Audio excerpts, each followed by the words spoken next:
لقد خلقنا الانسان فی کبد، ہم نے انسان کو مشقتوں میں رہتا پیدا کیا ہے۔ یعنی انسان کی زندگی کے اندر مشقتیں، مشکلیں، آلام، مصائب، حالات کی تلخیاں، سخت مراحل، یہ اس کی زندگی کا حصہ ہے، اور ہم نے اس کو ڈیزائن اس طرح کیا ہے کہ یہ ان ساری مشکلات سے نہ بردآزما ہوگا اور حالات کی تلخیوں کا مقابلہ کرے گا، اور خیر و شر کے ساتھ ساری زندگی اس کا تعلق رہے گا۔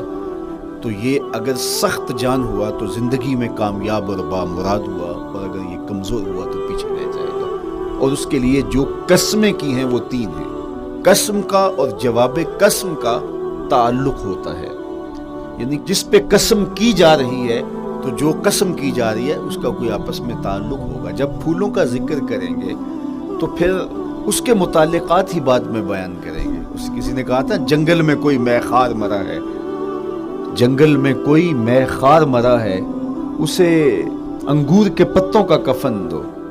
میاں جنگل میں مرنے والے شخص کو کسی اور درخت کے پتوں کا بھی تو کفن دیا جا سکتا ہے، لیکن صاحب مرنے والا مے خار ہے، اور شراب کشید کی جاتی ہے انگور سے، تو اس کو تو ٹھنڈ تب بھی پڑے گی کہ انگور کے پتوں کا کفن دیا جائے، تو مناسبات ہوتی ہے۔ تو اب جب قسم کی گئی تو قسم 3 چیزوں کی گئی، اور اس کی جواب قسم سے مناسبت کیا بنتی تھی؟ انسان کو مشقتوں میں رہتا پیدا کیا گیا، حالات کی تلخیوں سے گزرتا ہے، سخت تربیتی مراحل سے اس کو گزرنا پڑتا ہے۔ تو اس چیز کو بیان کرنے سے قبل 3 قسمیں کی گئی۔ پہلی قسم میرے حضور کے پاکیزہ شہر کی، مکہ المکرمہ کی، اس لیے کہ مکہ المکرمہ میں دیکھ لیجئے کہ صحابہ اور حضور کے ماننے والوں نے کیسے تلخ زندگی کاٹی۔ شجر اسلام ثمر بار ہوا تو ہمیں تو یہ کھلے ہوئے پھول دکھائی دیتے ہیں، لیکن ہم نہیں بھول سکتے کہ بلال حبشی کی پیٹھ پہ کیسے کوڑے برسے اور احد احد کیسے پکارتے رہے۔